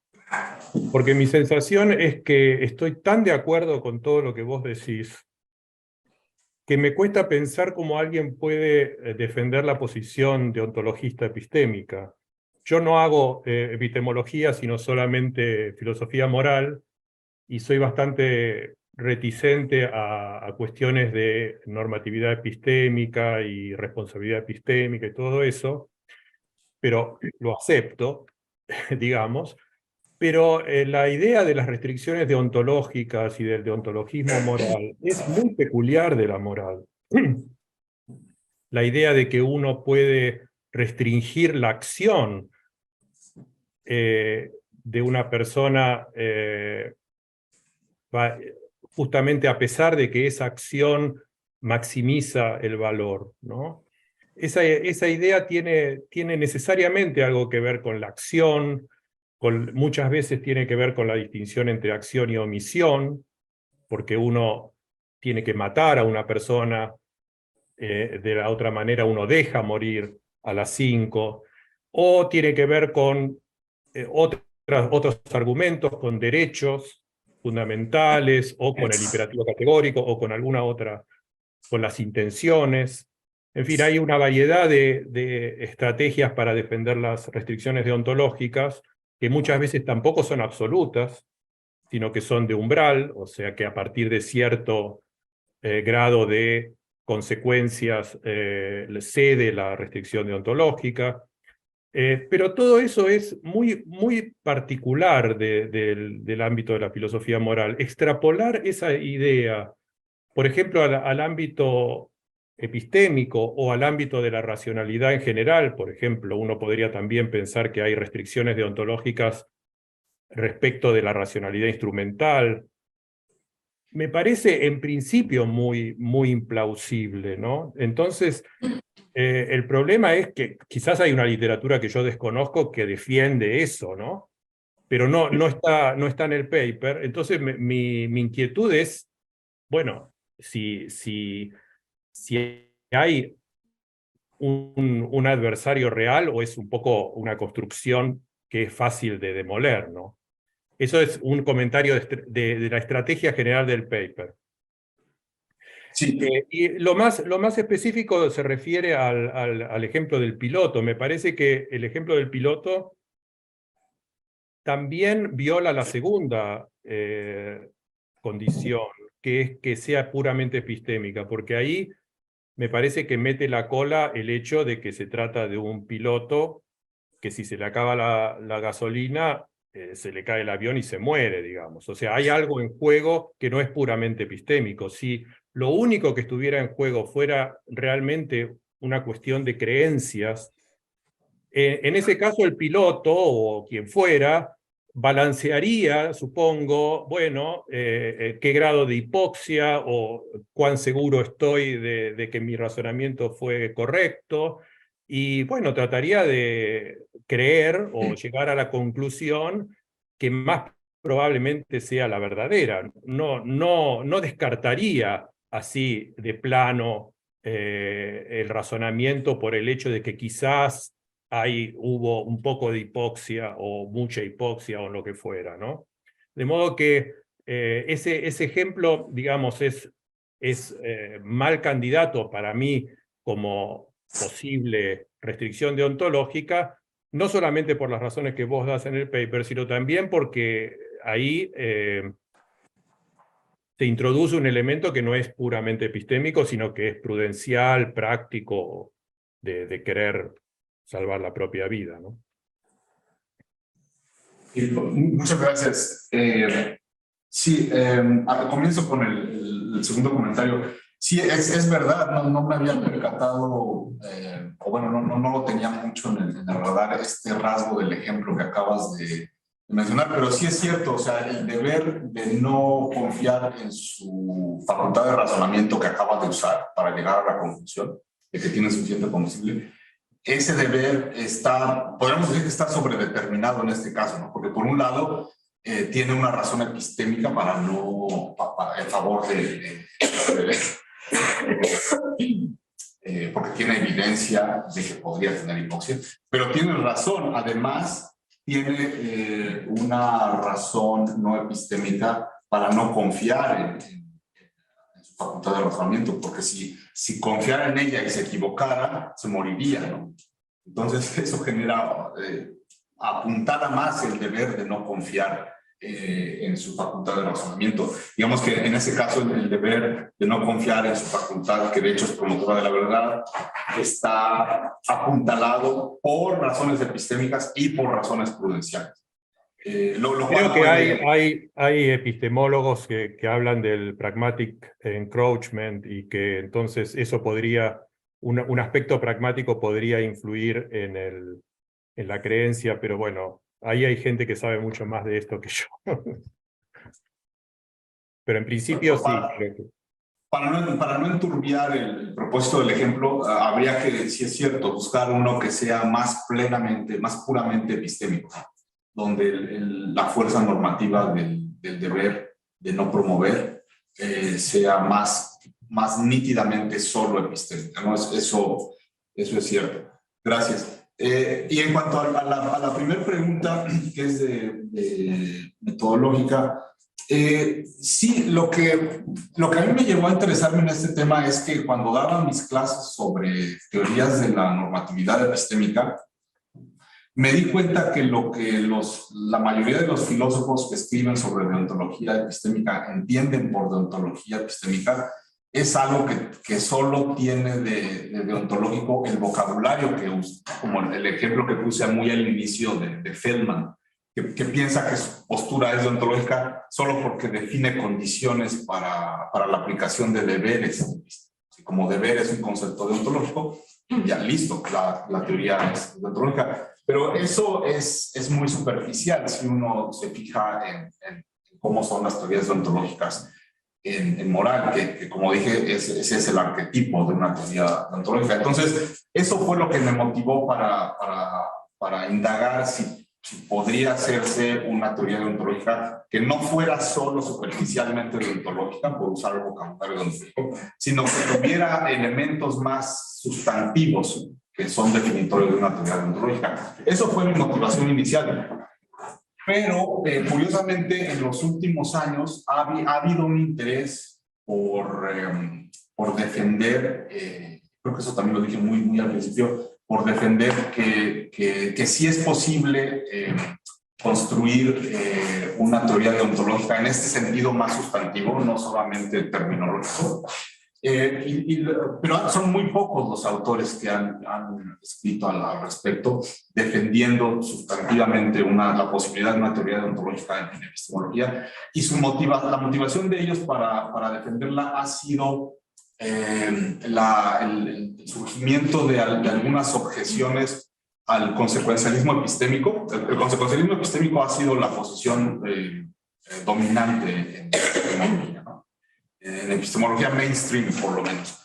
Y lo que estos autores han pensado es que hay algunos problemas, se enfrenta a algunos problemas, algunos contraejemplos del consecuencialismo clásico o las formas clásicas de consecuencialismo epistémico, y que su idea es que la resolución de esos problemas está fuera del alcance del consecuencialista y se requiere de una teoría sustantivamente deontológica para resolver esos problemas.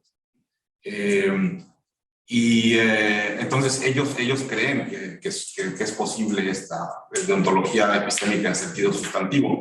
Lo que pasa es que ellos, ese es un trabajo paralelo a este, porque tengo que responderle a ellos también, ellos que piensan que sí es posible una deontología epistémica sustantiva.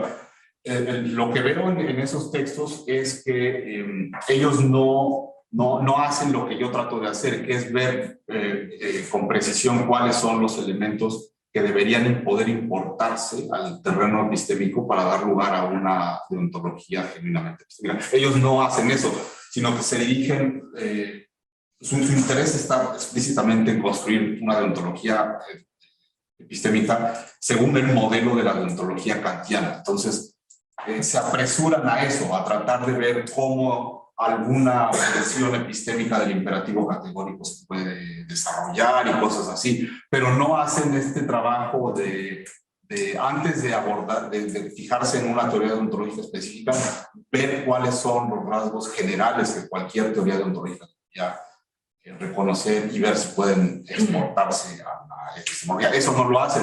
Entonces me parece que este es un paso previo que tendría que hacerse, y por eso lo hago. Pero para responder directamente a tu pregunta, sí no es una posición de paja, sí hay filósofos que tratan de defender la deontología epistémica, pero la discusión de sus propuestas es como la segunda parte de este proyecto. Bueno, gracias. Federico. Sí, gracias. Para seguir un poco en la línea de lo que preguntaba Eduardo, para clarificar un poco más, me interesó mucho el tema porque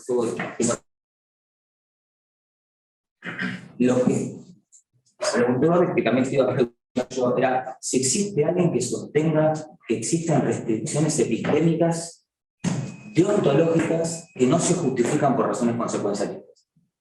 Me parece muy raro que pueda existir algo así en el ámbito epistémico. Y por eso la extrapolación del ámbito moral al ámbito epistémico tiene el siguiente problema, que quizás se explica en términos de valor, era como decía Fede.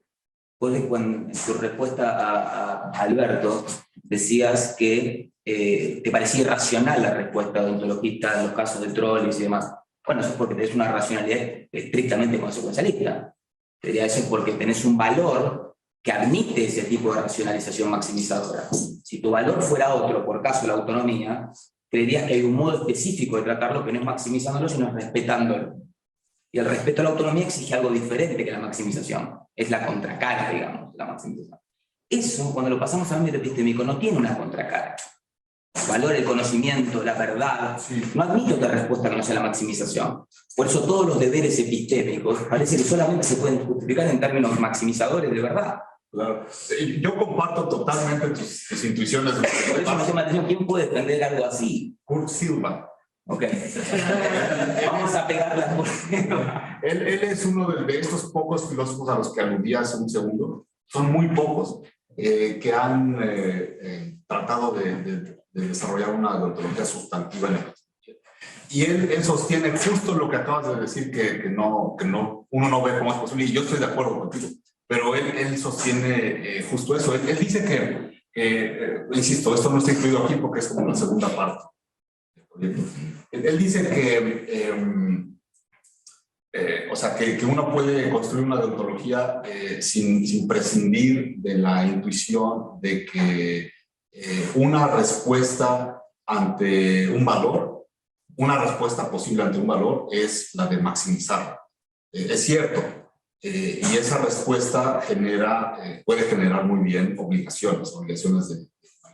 Pero él dice que lo que la deontología debe decir, al menos la que él trata de desarrollar, es que la respuesta más fundamental ante un valor en un dominio no es la de promoverlo, sino la de respetarlo.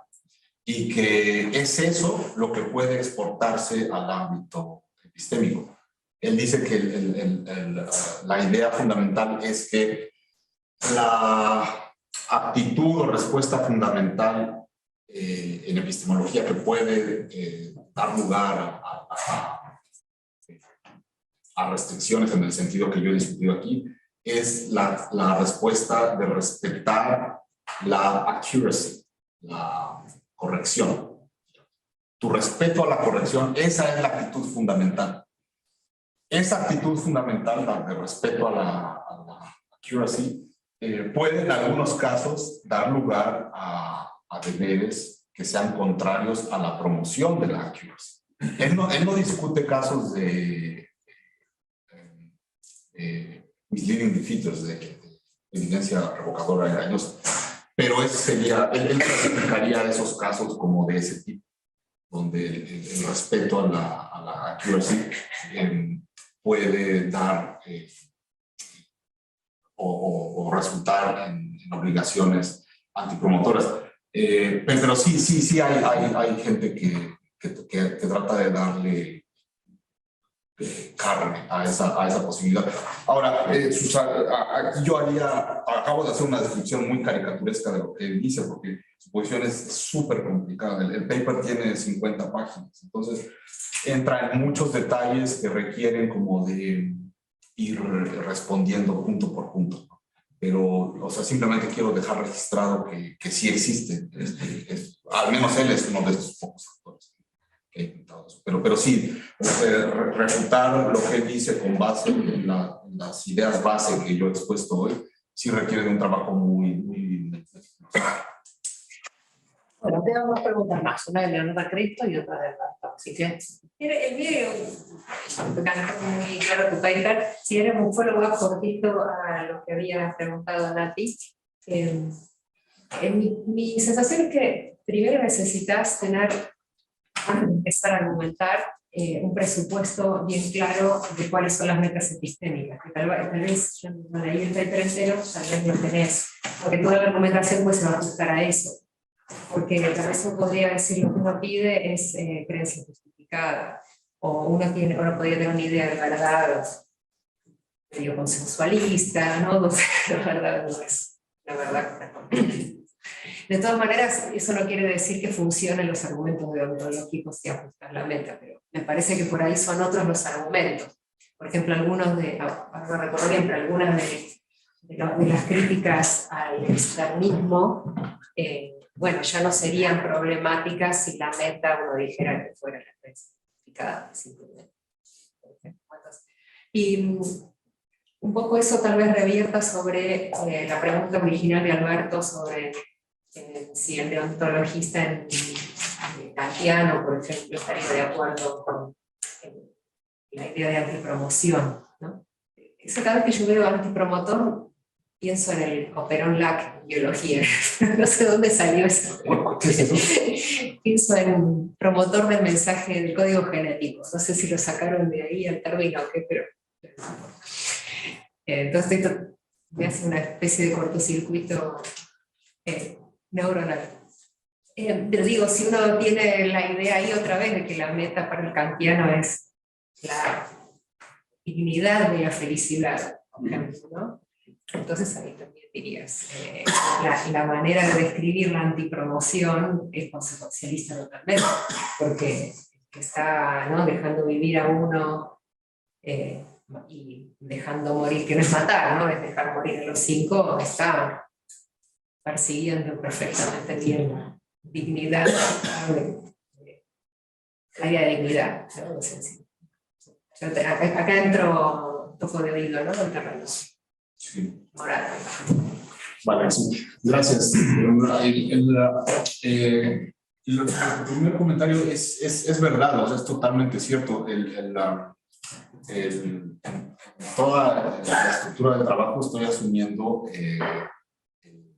un tipo de monismo en epistemología, que es algo que hacen muchos epistemólogos contemporáneos, y es el monismo que se etiqueta como veritismo, ¿no? Donde la meta fundamental o el valor fundamental que gobierna ese dominio normativo es la accuracy o la creencia verdadera, depende de qué autor sea.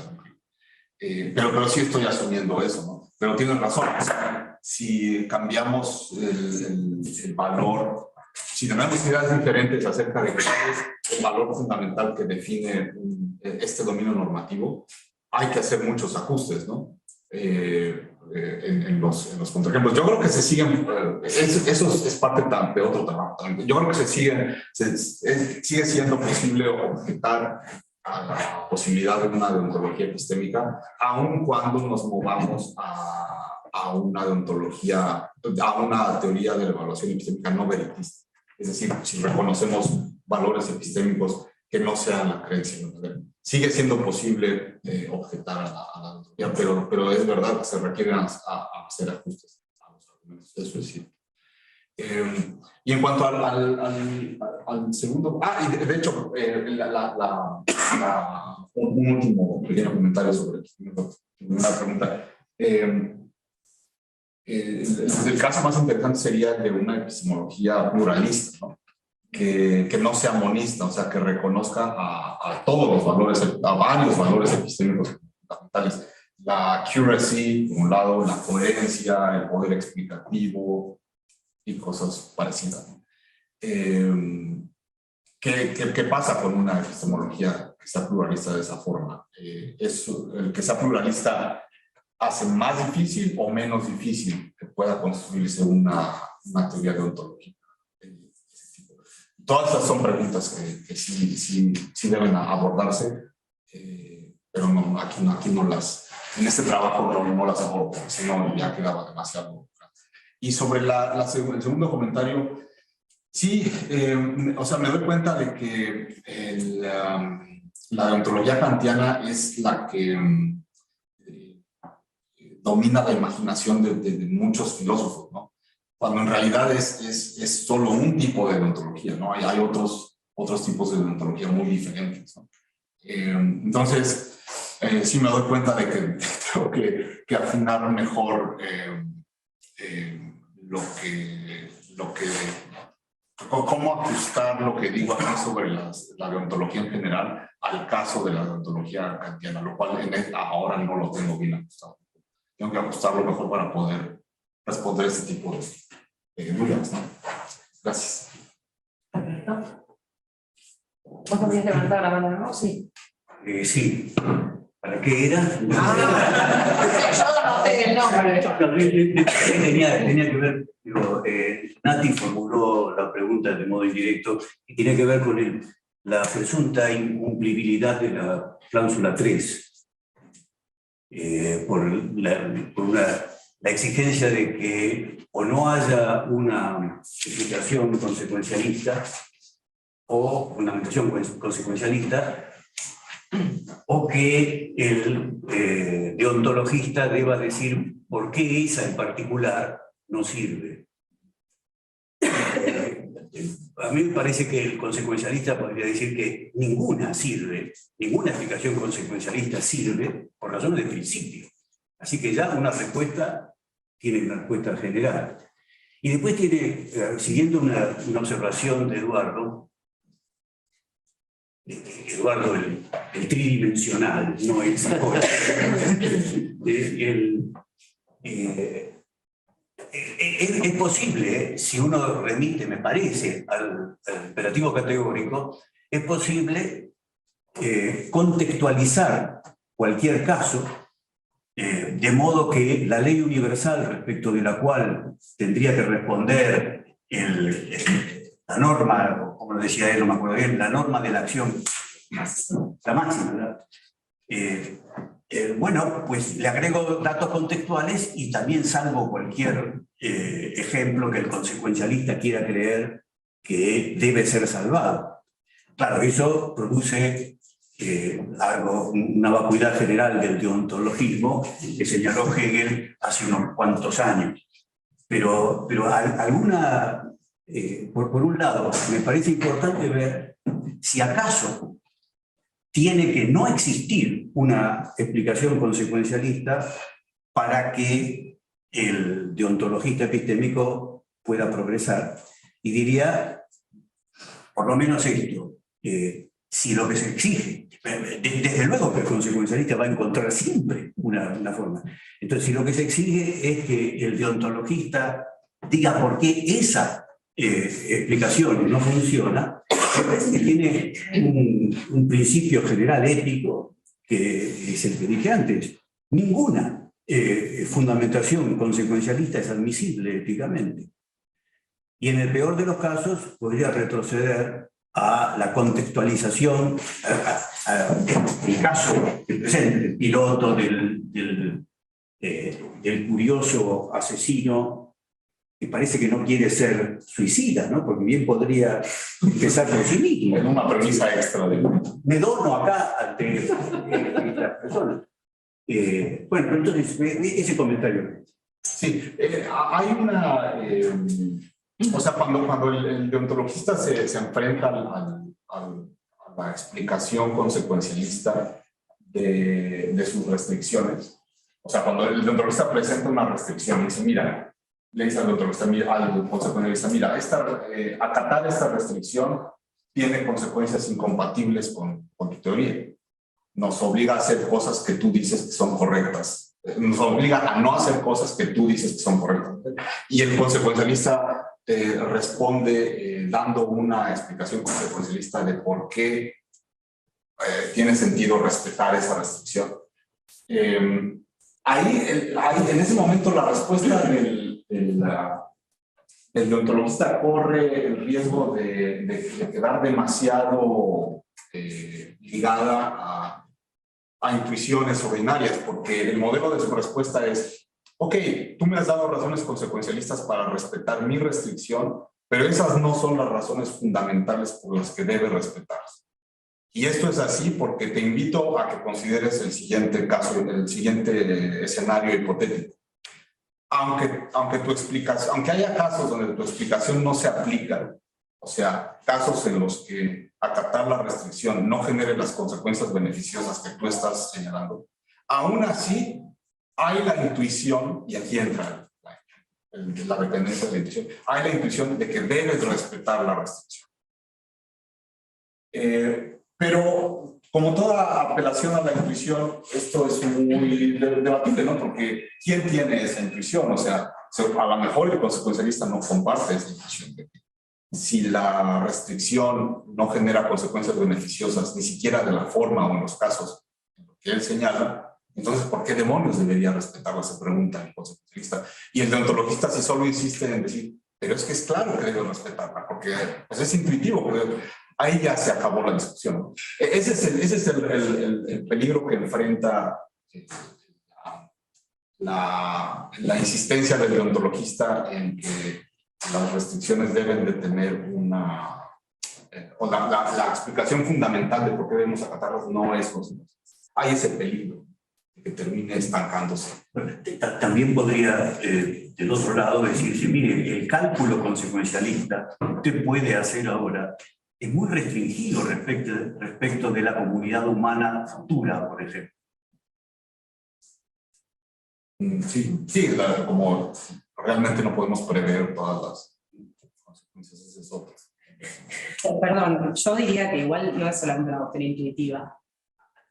Que quien defiende, no sé si necesariamente una posición deontológica, pero quien está pensando en la cuestión de las normas epistémicas y en el sentido de hablar de deberes epistémicos, creo que es más que una intuición. O sea, creo que es un poco la idea de, bueno, algo de principio, que quizás es, bueno, yo no sé qué son estas cosas, que nuestras creencias estén regidas por normas, pero me queda claro que una explicación consecuencialista, por más que sea que el cálculo me dé, me parece teóricamente insatisfactoria, porque no sé cómo se generaría una norma a partir de esto, una norma epistémica. O sea, obvio tenés que tener algo en la cabeza, si te interesa seguir hablando de normas epistémicas, tenés que tener otra teoría en la cabeza, que puede ser, no sé, una cosa medio laxa, tipo pragmatismo, donde bueno, la norma se queda en las prácticas, no sé, otra cosa, pero que sea una cuestión de principio, no una cuestión intuitiva. Es tipo, ¿me podés responder el contraejemplo? Bueno, ok, me lo podés responder, pero no es solo una intuición, debería ser por otra, sino que acá la explicación de fondo no me convence. Sí, eso es lo que ellos dicen. Por ejemplo, eso está muy claro en el artículo de Silvan, que insiste en que a nivel fundamental el deontologista puede replicar que el consecuencialista no está llegando a ese nivel, ¿no?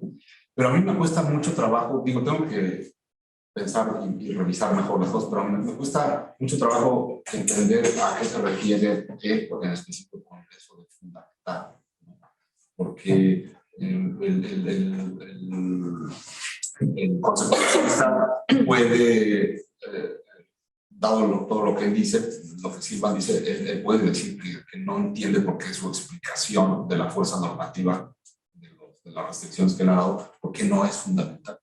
En fin, pero sí, o sea, tendría que decir algo como lo que tú dices, porque si se queda solamente en última instancia, descansa su juicio en la fuerza intuitiva de que la restricción debe tener una explicación no consecuencialista, pues ahí ya se estancó la discusión.